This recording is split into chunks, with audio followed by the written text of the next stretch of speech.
Hi, everyone, and welcome to our next edition of Inside the Lab.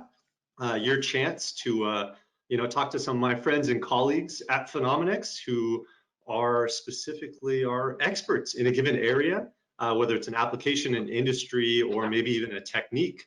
In the past, we've covered LC, HPLC, more specifically troubleshooting, GC, and then we touched upon cannabis. We touched upon sample preparation, and this week we're focused on micro LC. So a part of HPLC that's really important and trending and becoming a hotter topic.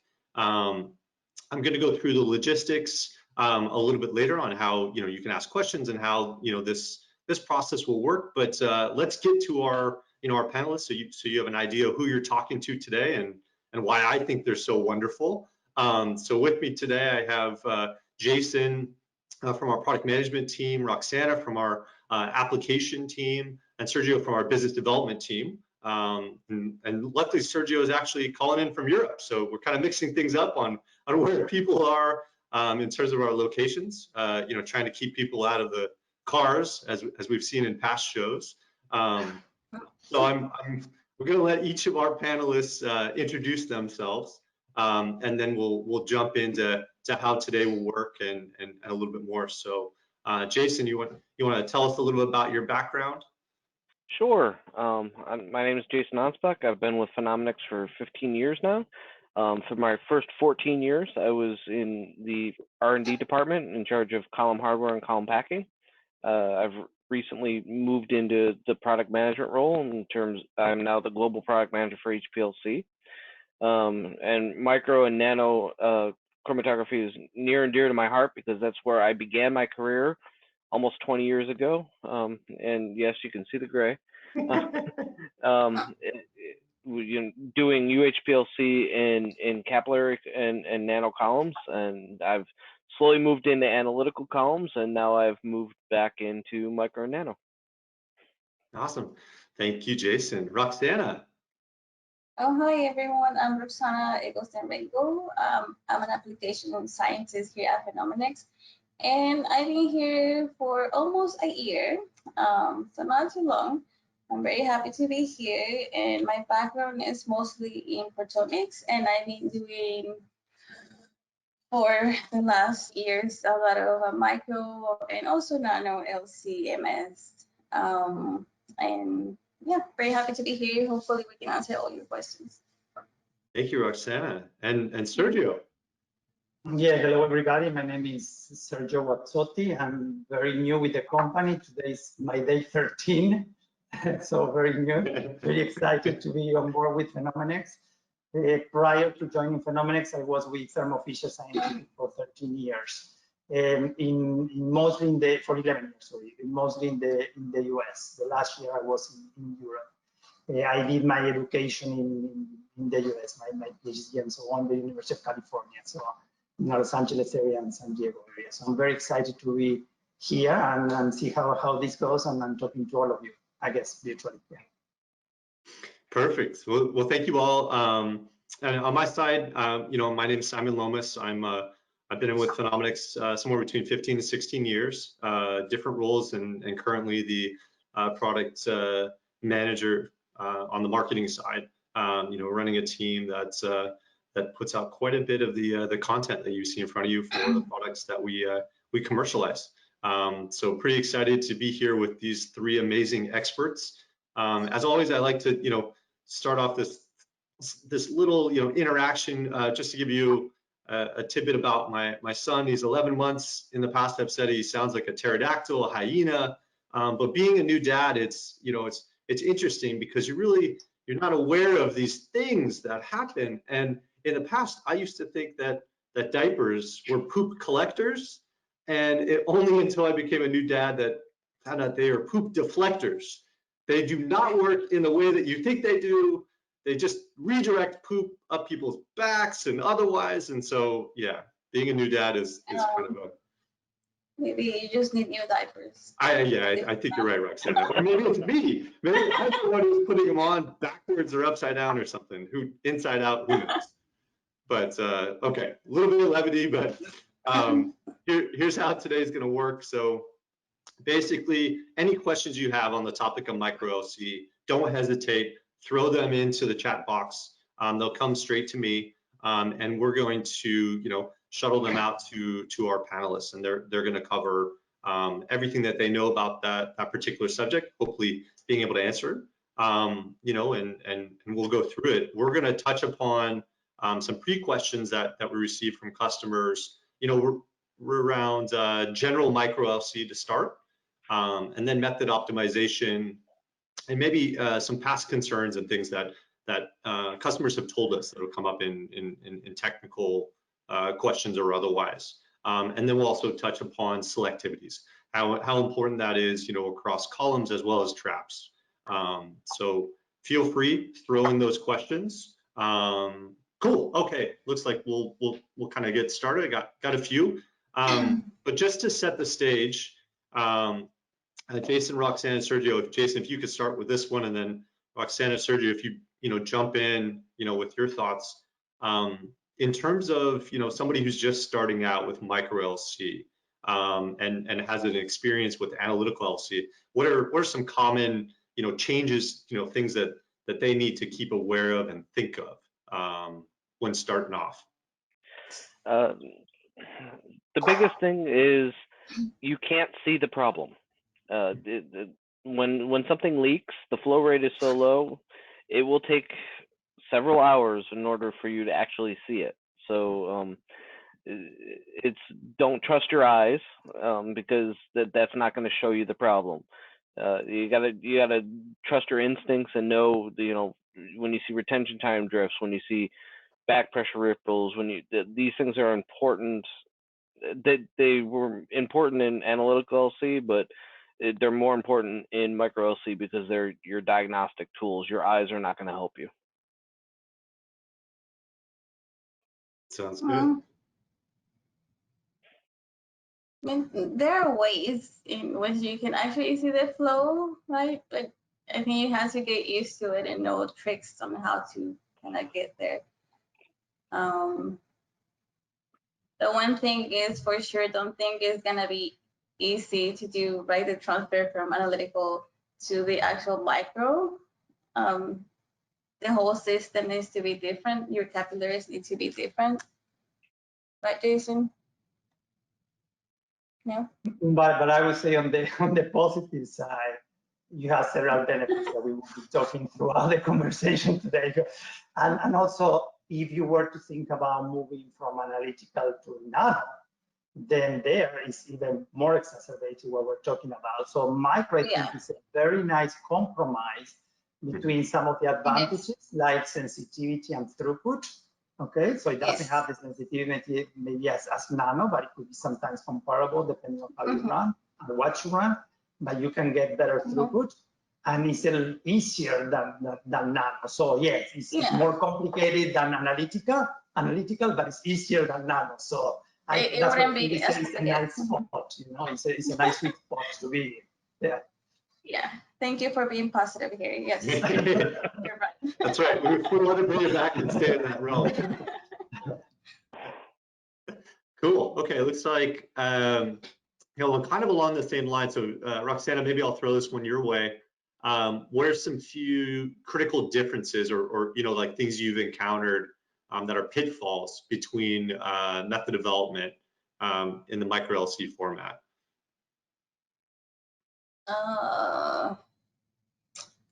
I guess what I was going with the question before is that you have to be careful with all your whole setup. Like, don't think that you can go from analytical to micro just like that by changing a column. You have to be aware of the whole volume that you have from the injection all the way to the column. So you have to make sure that, again, you have the right IDs for tubing, all the capillaries, everything is changed, and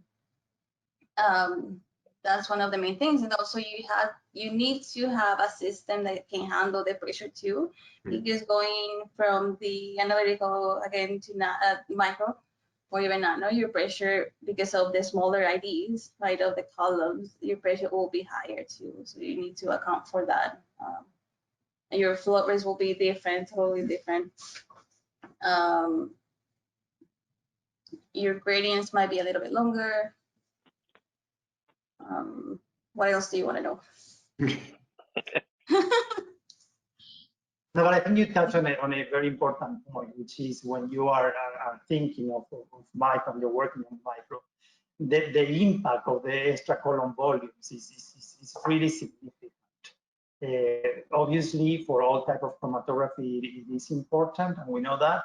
But when we're talking about very small void volumes in these columns, then all the connections matter in the system. And of course, all, as you say, all the capillarity to be changed, but not only the capillarity, the connection. So we're sometimes in analytical HPLC, and certainly people that have a lot of experience can make very good connections with very low, dead volumes. For capillary or even for nano, is very difficult, I would say. So there are tools, there are products out there that will help you with that, but don't minimize the importance of that, because remember that you always want to keep the impact at the minimum. So as we always say, the extra column volume divided the void volume, 2 or 3%. But now you're talking about very, very, very small volumes. So a 2 or 3% of 1.5 microliters is a very small volume if you were talking about nanocolumns in this case. So I would say it's the same. I would say the approach is the same. It's just the caution that you need to have needs to be on steroids, because you need to be extra careful all along the way. Yes, and to Sergio's point, like we can't forget the reason that we go to micro and nano, and that's for sensitivity. And usually it's because we're very sample limited.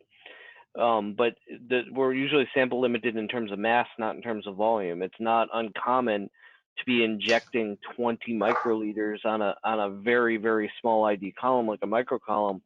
So, all the rules that we learned about what your sample diluent is and stuff, it plays a huge role, and that can affect, especially early in your gradient, the retention factors and the recoveries of your analytes. So don't forget about what you're injecting in and those solvents like that. I think that's probably the biggest mistake that I see, is that people just say, oh, I'm going to inject 20 microliters of 50% acetonitrile on my micro column and expect everything to be okay.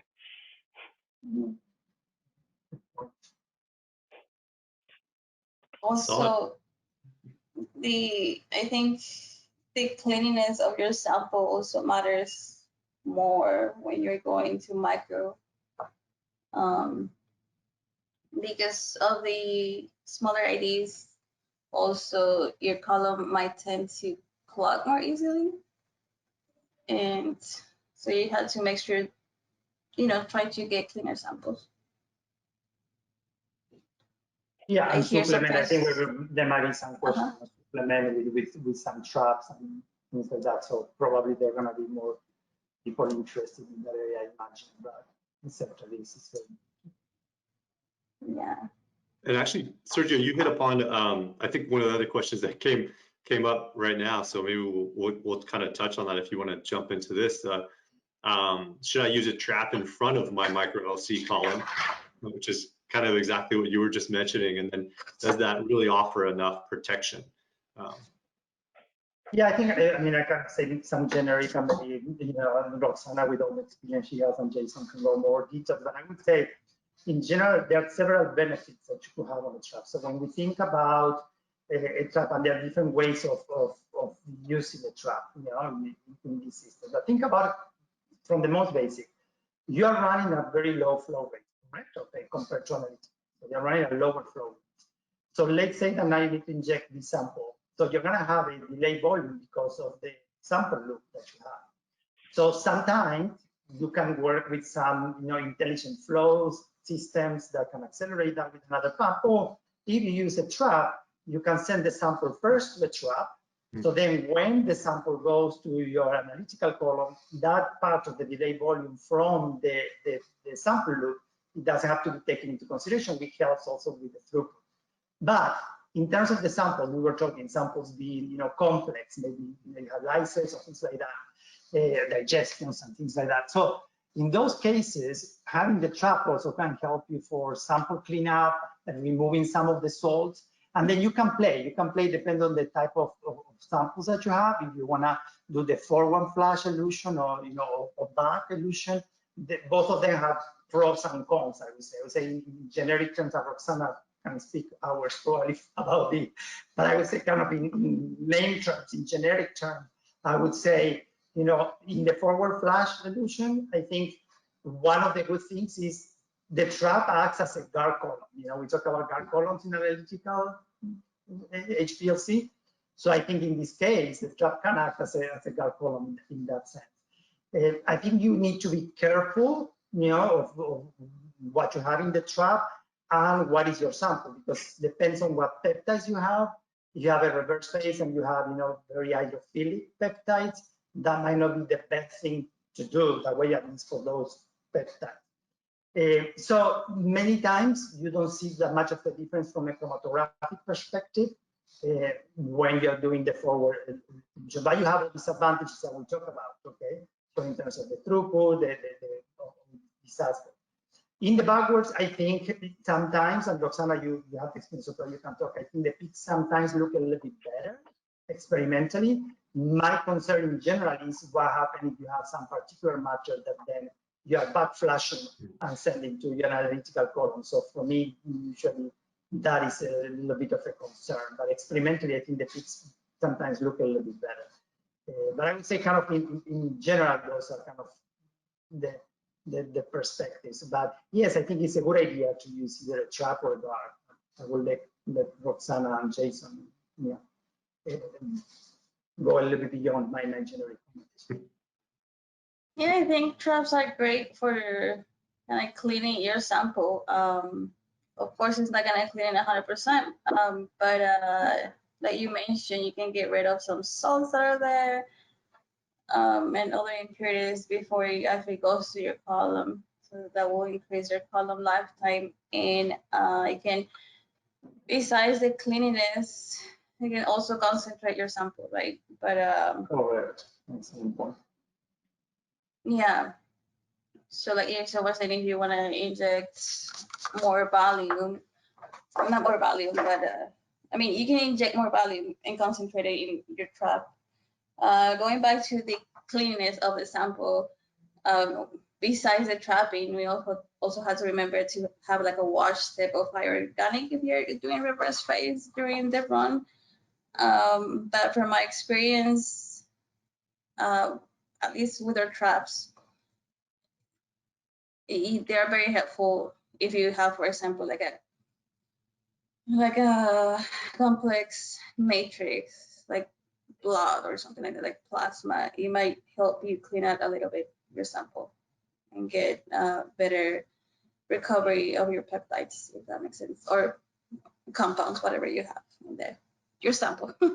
We get you, don't worry. Yeah, and one thing that we didn't mention, but it's an extra benefit, is if you're interested in improving your throughput, this helps you because the pump that you will use to load in the trap can go at a higher flow rate, so you can have that accomplished at a much faster time than if you were to go through the sample loop at 300 microliters per minute or something. So this will help speed the analysis as well. So you use one pump for the trap and then the other for the analytical. So in those setups, also if you are concerned with throughput, that's another advantage that you have. Cool. Even if you didn't need sample, cleanup, I mean, that would be per se. Yeah, and also, I mean, cleaning, it can be all kinds of things. For example, sometimes if you're doing like a cleanup step before your LCMS, before it goes into the trap, and you might have some unwanted acid there, you might be able to like flush it out. Like if you have TFA, you might be able to get rid of it through the trapping, and then so that it will be in formic acid later, if that makes sense. Because we know TFA is about organization. Yeah, that might be interesting, and I don't know, I don't have that much experience, but you guys might have much more, is playing with the material of the stationary phase in the trap column.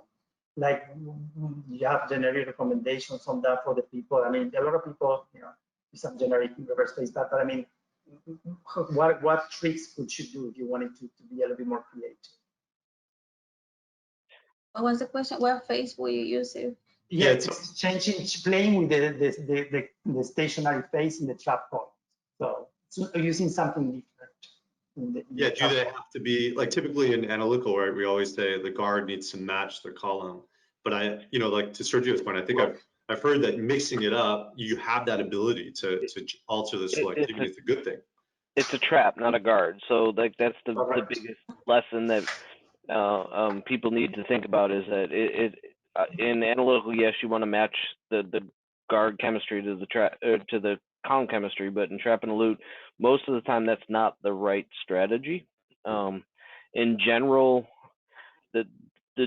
if you had to take a generic recommendation, you usually want to use a trap that's more polar than your actual analytical column, because you're generally going to be loading that trap in a very weak mobile phase, and I'm using reverse phase as the kind of model here, but it's not uncommon to be loading in 100% water with maybe some formic acid in there to flush out salts, and as Roxana said, get rid of TFA and any other digestion enzymes and other things that you really don't want to inject in your analytical column. So in general, you want to use a more polar trap than your actual analytical column, but that's not, depending on what you're really interested in, that's not always the case. So there's a little bit more method development there that's needed, depending on what you're really looking for. Depending on the sample that you're looking at. Exactly. And if you have a lot of really, really, really polar peptides, or if you're looking at metabolites, even like it becomes even more critical to have a very, very polar trap. Yeah, right. Makes sense. Which we have. Yeah. Here, let's take a step back. I got a general question that came through, and Jason, maybe I'll throw this your way.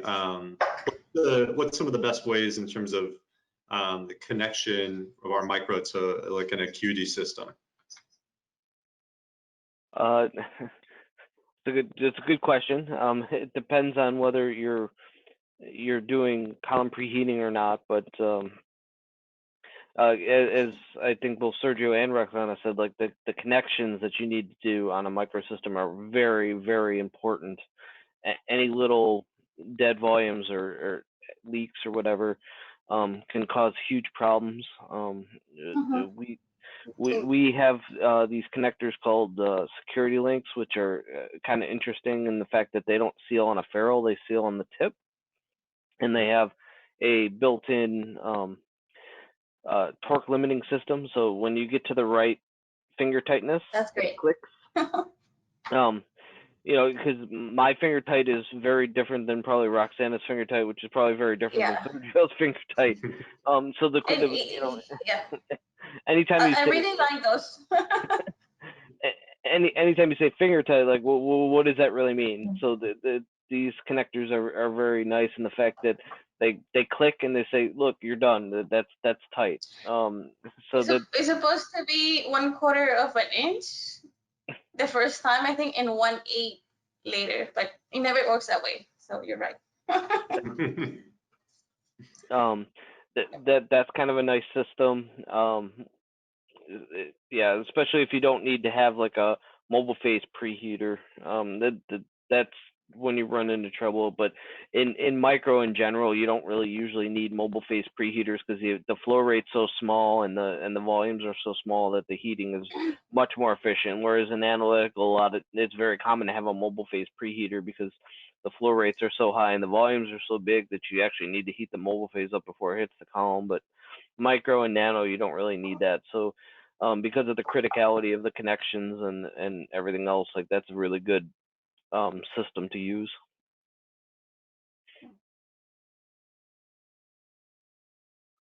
Cool. Thank you. And thank you, Roxana, for raising your hand. Yeah, I mean, I've been there before many years ago when I first started with micro and nano, and I remember using an Agilent pump that doesn't do microflow and trying to get this tiny trap to work, and it wouldn't work, and it wouldn't work. And so I got it. Like, you cannot. You have to change all your tubing and everything. So very important. Yep. Makes sense. Yeah, that's great advances in the technology, because again, I mean, these connections are critical. You can put all the effort, find the perfect column, analytical column. It looks fantastic. Your efficiency is great, your peak capacity is great, and then you change that connection, and things don't look that way anymore. So I think that the fact that manufacturers, like in the case of Phenomenex with Security Link, have created this product to facilitate that is great, because then every person in the lab can be an expert in making these connections, because as we say, they have the automatic torque adjustment. In the past, only experts, after a lot of time, they would do it right. And now it's available to everybody. So I think those are leaps that have been happening in the industry when we realize how important this is. Yeah, I think the setup that we have for micro columns with what you're saying, the link, security link that we have, it's great for that type of connection. So you cannot go wrong. You cannot make it too tight or too loose that it's leaking. And so, yay. I think you guys are touching on something that came up as another question about, how you can increase, what you're seeing from a reproducibility aspect with micro columns. And I think that's one of the key areas, right? Is if you can keep a consistent connection, independent of who uses it, right? But are there other ways that you guys have seen that? I mean, other ways that you can introduce more consistency with micro? I think for micro, be very careful. Always know your pressure of the system, know the pressure of your pumps, your A, your B, the whole system. That will, if you see that your pressure is changing, is less or is increasing, that might lead to not so reproducible results. And that's a time when you have to see, oh, it's my system, there's a leak, or there's a plug, or there's something changing. The other thing will be, from my experience, is your sample diluent that you're using. So whatever you're using to suspend your sample, and make sure that it's constant. If you can make it fresh, make sure that your acid is what it's supposed to be. Be careful with the pH. All of those things will just might change your retention time. Your solvents. See, in micro, we don't use as much solvent. It will be even less for nano. So you're not running out of solvents so soon as with analytical, which is really annoying. You're always having to make more solvents. But you have to be careful with that, because your solvent might evaporate too. So your organic or with your acid, it might evaporate, so that might change the composition. So you have to be aware of that and change it. Try to change it. Make sure it is more or less fresh. Yeah. You guys want to add something else? My general comment is just make sure that you have a gradient hold at the beginning of your gradient. A lot of times, via necessity, there's quite a bit of tubing between the HPLC, your column, and then your mass spec. So it could take a little bit of time actually to move your sample from either your injection loop or your trap to the actual column. And in analytical, we take that for granted a lot of times in terms of like that's just negligible, but it's not always negligible in micro and especially in nano. But so just make sure that you put 2 to 3 column volumes of gradient hold at the very beginning of your gradient. It'll help with reproducibility, but it also makes sure that you get good recovery of your very polar peptides at the very beginning of the gradient. A lot of times you lose that because you didn't give enough of a gradient hold, a very low organic at the very beginning for at least 2 to 3 column volumes. 5 is better. Okay.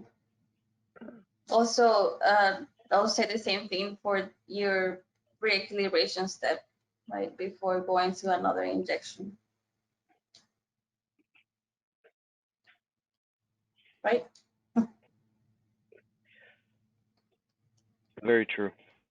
Yeah, and we talk about the mobile Thank you. phase, so we're talking about reproducibility within the same runs, in the same analytical column. But obviously, when you need to change the analytical column and you're continuing with your essays, then in here, everything that we talk about in terms of connection counts, even if you take into account everything else.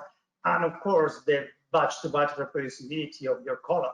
Because if you did everything perfect, the connections are perfect, you have the gradient hole, you have everything. But now you put a column that was supposed to give the same performance and it doesn't, then things are not going to be reproducible. So all the parameters, all the variables are important. Thank you, Sergio. Yeah, that's a good summary. Jace, did you have something else you want No, I'm good. to add? Unless you want jokes. I got jokes. Oh, okay. Micro jokes, maybe. Yeah, very small punchlines is what they are. Well, Not I too mean, funny. Sergio's talking Too about small. column reproducibility. That's never an issue. I don't. Every column is exactly identical. I don't know what he's talking about. But because we're in Phenomenex, I guess. All right. So on the case of what's inside the micro LC columns, this question came across about the materials. So specifically, and Roxana, maybe I'll throw this way your way. So superficially or core shell particles typically are seen to gain sensitivity compared to like other fully porous columns that are packed to the same dimension. Right. Do you see this with micro too, or what other advantages Yes. do you see? Yes. My favorite of all, it's Kinetics XB C18. I think, I don't know why I didn't know about this column before I came here.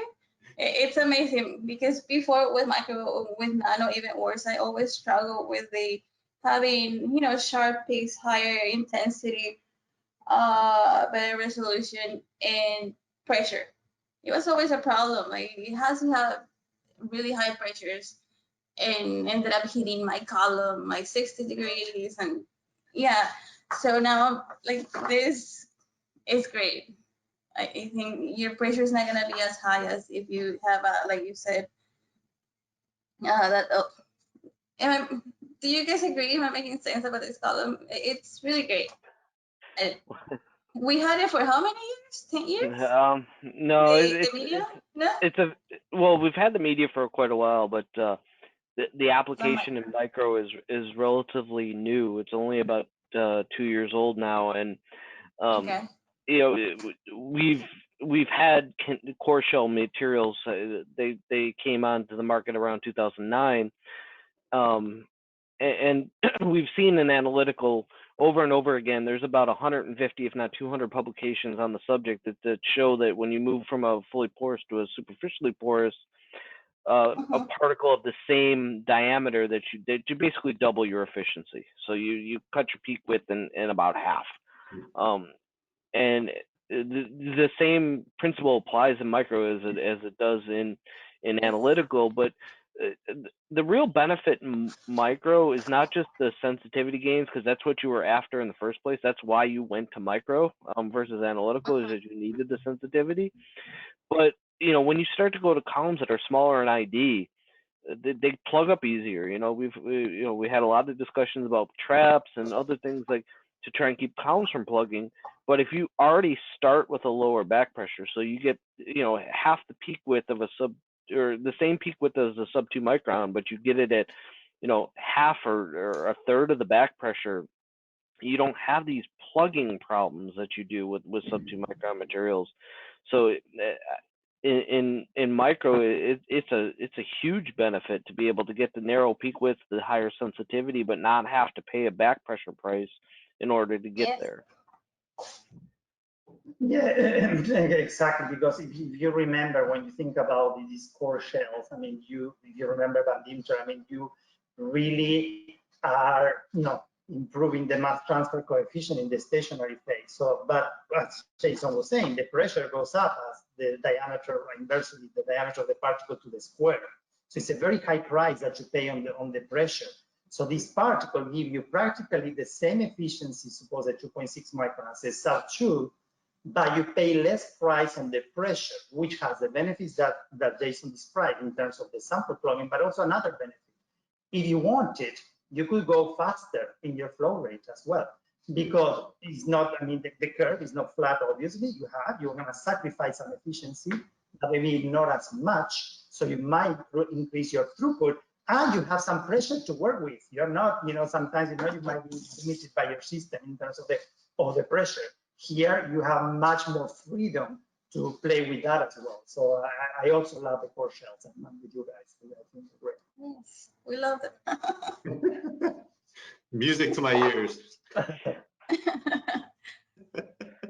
Actually, this question ties in too, and Roxana, Jay, or Sergio, if you want to jump in. So when we talk about UHPLC, typically we talk about going down to like using a sub 2. And in this case, most micro LC columns are in kind of what we think is a mid-range particle, or even like a typical analytical like 3 micron, 2.6, or even a 5 micron. So is it really the clogging is the typical reason why sub 2s are not commonly used for micro LC? I'm going to jump in here. There's a multitude of reasons. A lot of them are going away. The traditional reason was because the systems themselves didn't have the pressure capabilities to actually efficiently run a sub 2.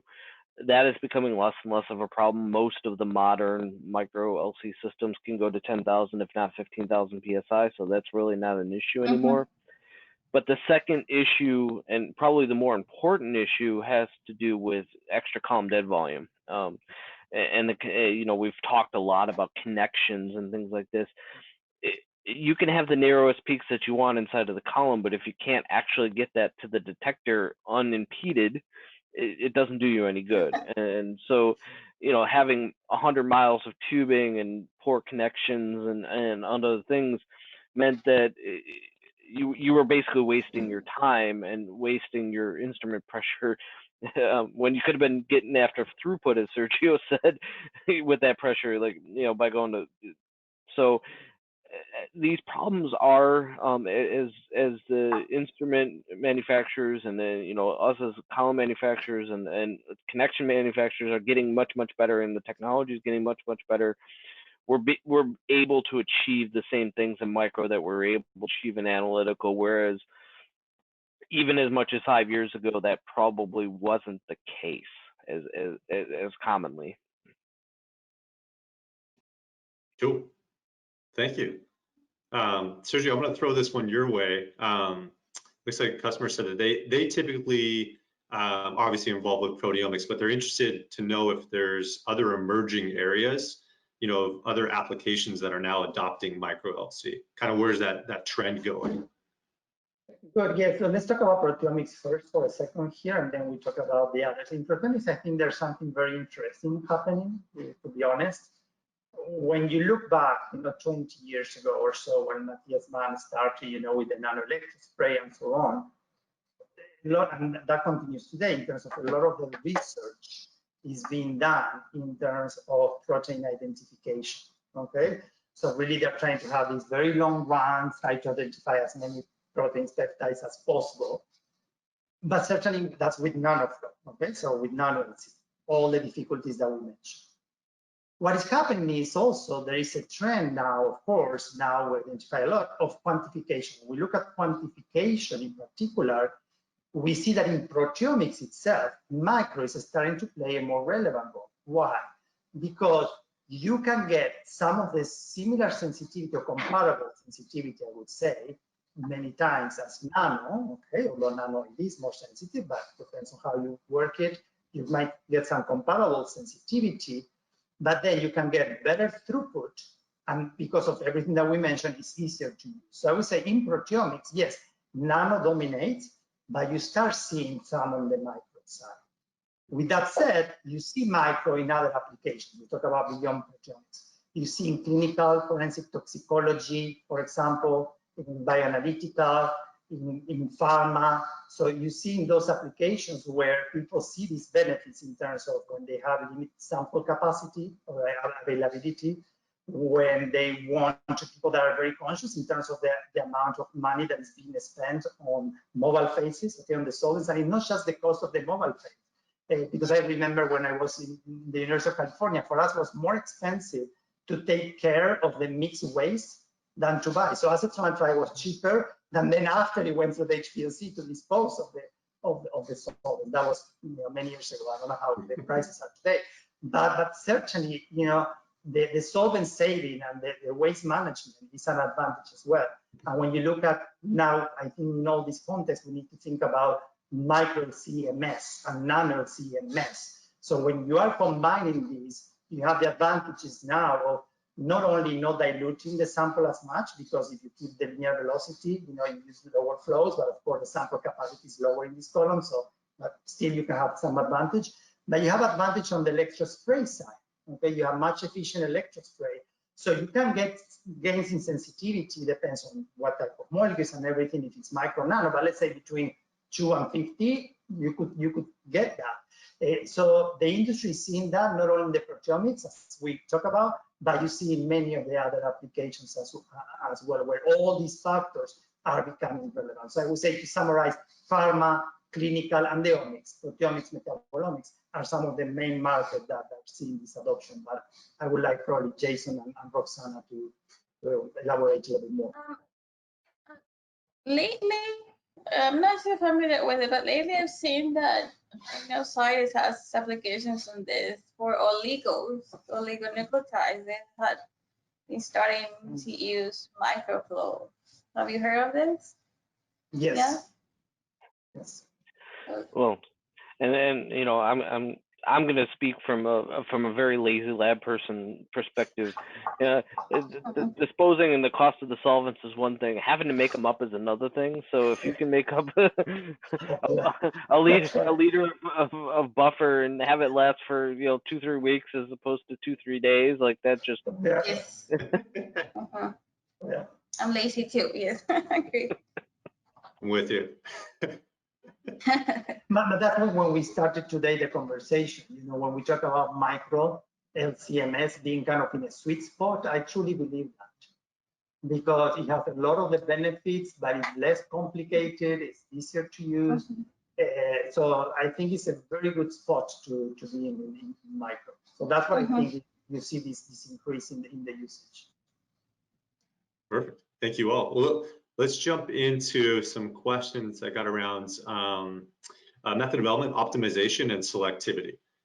So the first, before I think Roxana, you touched upon this about how to utilize temperature.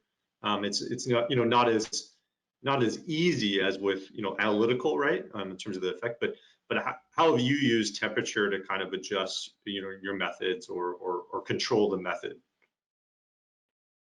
The times that I use temperature is sometimes it might help to have sharper peaks, but I usually use it when for my first place I like to use acetylnitrile as my organic, but sometimes I can add, and I have to use methanol, for example. And so with methanol, I don't know if you're familiar with it, working with it, but again, going back to pressure, your pressure is going to increase. So you can not hitting the solvents like Jason was saying, but actually just hitting your column, that may help to reduce the pressure in your system and being able to do your runs. So that's a way that I've used it before. Also, your retention time will shift, of course, if you have a higher temperature, right? Everything will start a little bit earlier.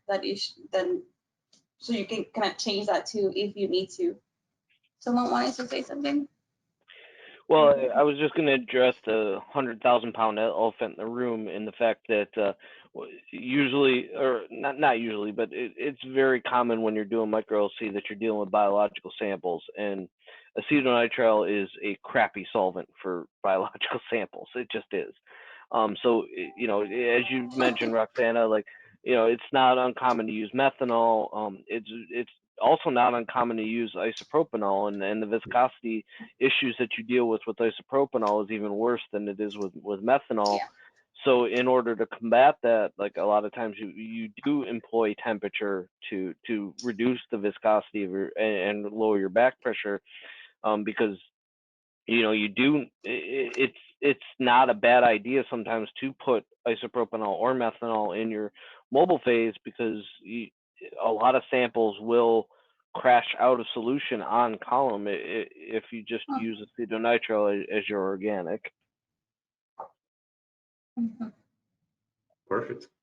Thank you guys. And then I think on you touched upon it a little bit, but are there any other additional tips for using, a variety of organic solvents? So you touched upon typically, obviously acetonitrile is pretty common, and methanol and IPA are other options.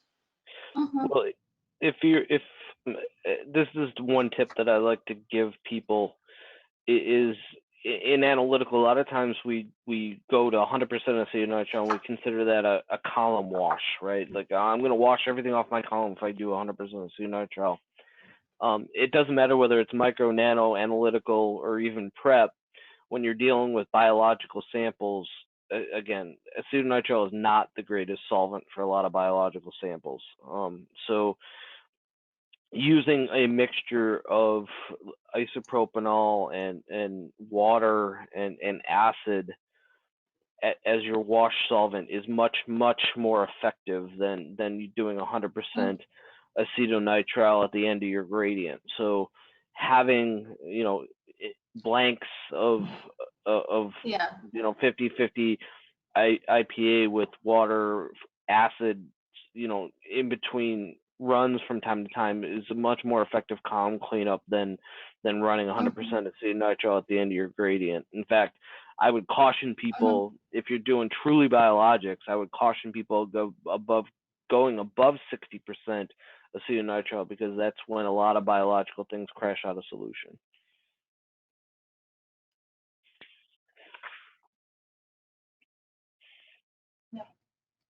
Yeah, cleaning, especially for micro for nano, it is very important. So yeah, like Jason said, if you can do those blanks, those washes, sometimes might help to do a little wash too with some organic. Of course, follow up with your A solvents. Yeah. Perfect. Thank you. Sergio, I'm going to throw this one your way.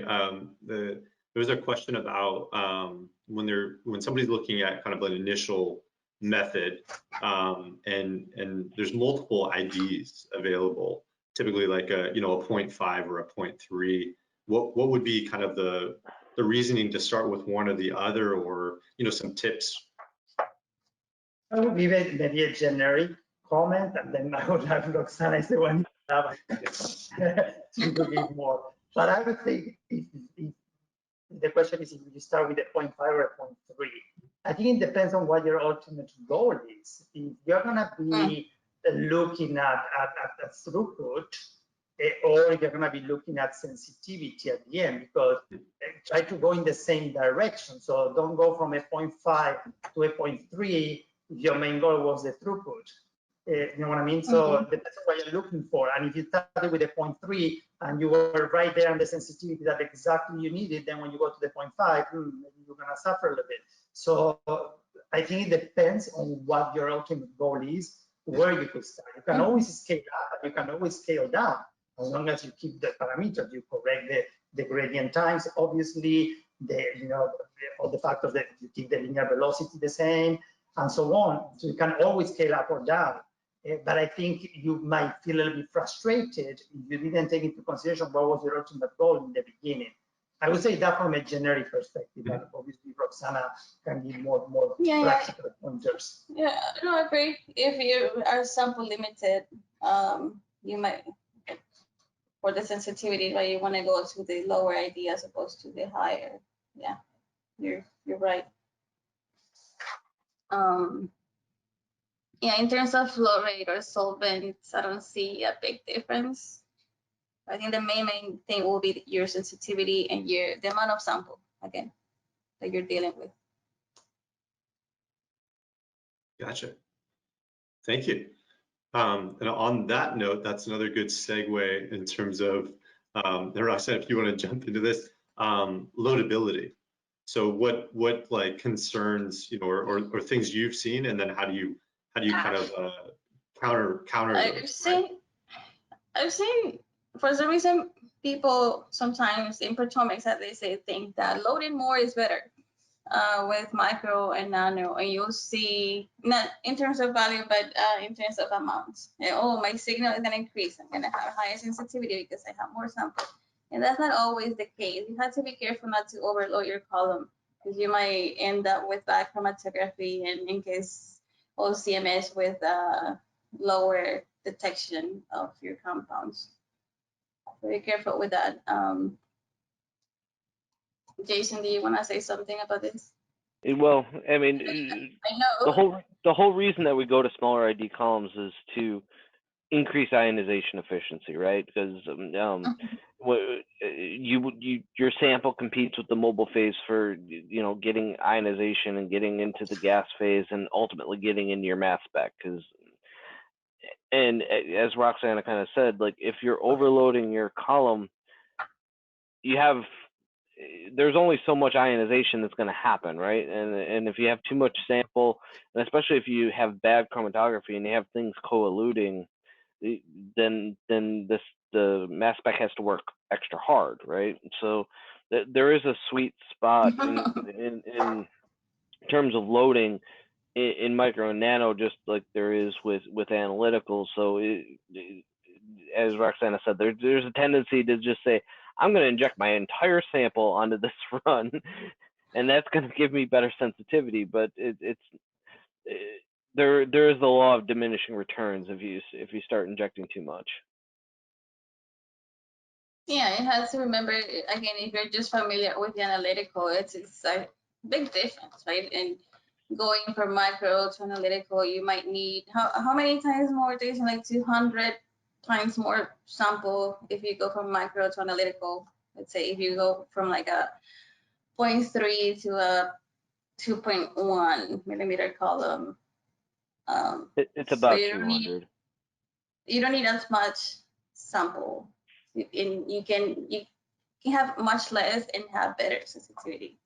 So, or do a second injection and be sure of the results.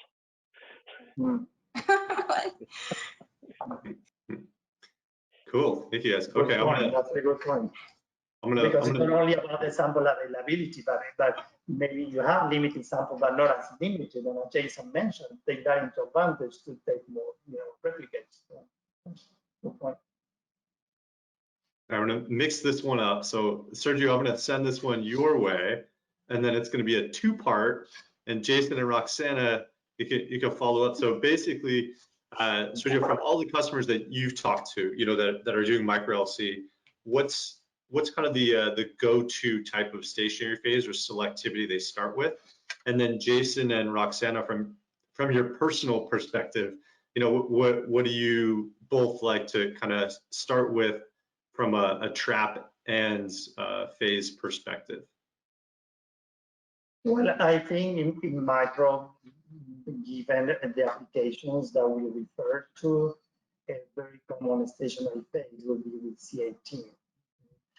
Certainly there are other possibilities, C8 people might try, and then probably Roxana and Jason can talk a little bit about others that we have available. Certainly, I don't want to pitch, too commercially, but certainly there are others. But as you know, I mean, in general, kind of the first thing that people will try is C18 or C8. Certainly very relevant in terms of the pore size, and we know about that, so people are very aware of that.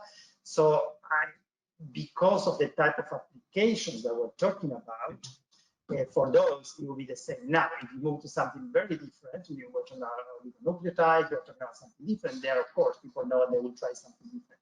But for the generic application that we talk about, proteomics, and so on, yeah, C18 will be the place to start, and actually not only to start, to work. I mean, a lot of the research is being published on C18. But I would like, of course, Roxana and Jason to talk a bit more about the specific products. Yeah, great. C18 will be my choice. And again, like I said earlier, I like the Kinetic 6-base C18. I will start with that in terms of trap. I'll probably just go for like a Luna C18 trap and then go from there. And again, just look at your sample, see if you need a more specialized column or different, more polar or something like that trap, depending on what you're looking at. But I will start with just regular the C18 for the reverse phase. Jason? Well, I'm a big fan of core shell, so um, I agree that usually the best place to start is the C18, but that's not always the solution. That's a great starting point. A great second choice to a C18 is always a phenol phase because they tend to be the most orthogonal to a C18. And one of the things that we've seen in data that we've been generating recently is that having a positive charged surface trap seems to be a little bit better than a straight C18 trap in most applications, not all applications, but in a lot of the applications we've been looking at recently, the recovery in the peak shape seems to be a little bit better. It's more polar, and then basic compounds tend to behave much better on those traps. So yes, my go-to is always a core shell C18, but the second choice is going to be always a core shell phenol. Perfect, thank you. Okay, I'm gonna take it all the way back. So even before we're doing the analysis, and Roxana, you hit upon this, and maybe you can jump into this. Your sample preparation is very, very, very important with these, small. So what are some tips here, and common practices that you have for micro and even leading down into the nano? I will say one big one will be get rid of your salts. Don't inject them, because I've seen people like analytical, especially when they're doing LCMS. I mean, all salts are a no-no. You shouldn't have them there. They say, oh, it's fine because all my salt is just gonna come off at the beginning of the gradient. I wouldn't do that even with analytical, but people do it. But I think that will be even more of a problem when you're doing micro because of the slower float rates, and you will actually end up with adducts on your compound. So you might end up with multiple peaks in your chromatogram, leading to decrease in sensitivity. So be very careful with the cleaning. Make sure that you do some desalting, or if you dry down your sample, look at it. Look at your tube. Make sure that there's no white precipitate. Even if you're using something volatile like ammonium bicarbonate, if you might see some of the salt still there, just make sure you dry it again with some water, get rid of that. You don't want any of that in there. So it is a big one. The smaller you go, the more you care about these things. So it will be even more critical, I think, for nano. And again, going back to what Sergio was saying, also micro is a good midpoint in terms of sample cleanliness, right? Because I think for nano it will be even more important. But anyhow, so what else about sample prep? So I found myself sometimes working or doing hours of sample prep, just trying to clean. Like I'm just like, I'm just cleaning all the time the sample, just to get it into the LCMS. What else?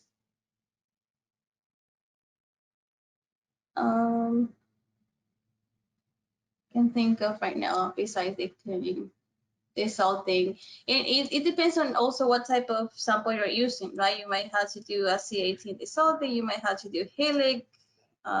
It depends on that, but make sure that your sample is clean, at least as much as you can.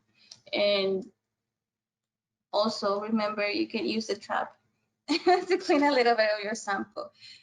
And going back to tubing, and again, the IDs are small. So if you have junk in your sample, you are gonna end up blocking or plugging the system, your tubing, your column, your seals, and it's not. No one wants to be opening your system and cleaning it, so it's a pain. So clean, please. Clean your samples. Dissolve I them. can see it in your eyes of how much time you're like, gotta make sure this is clean. Yeah. Any Perfect. comments? I suffer a lot. No, I think that's a good spot to stop with, so you don't have to suffer anymore on that subject. So I want to take a quick moment, say thank you, Jason, Roxana, Sergio, taking time out of your day to shed some knowledge to our customers and to everyone online right now, as well as anybody who's going to watch this on demand, on the subject of micro LC. But if anybody on the line has additional questions, please jump on to our website real quick and or in the future and just hit us up through our chat now function, and you'll be able to get our technical team involved right away. Likewise, in the future we're going to have other topics coming down the line, so look out for our future inside the labs, where you'll get to meet and interact with more of our experts and friendly faces at Phenomenex, independent of whether they just started or whether they've been here, in the lab for quite some time.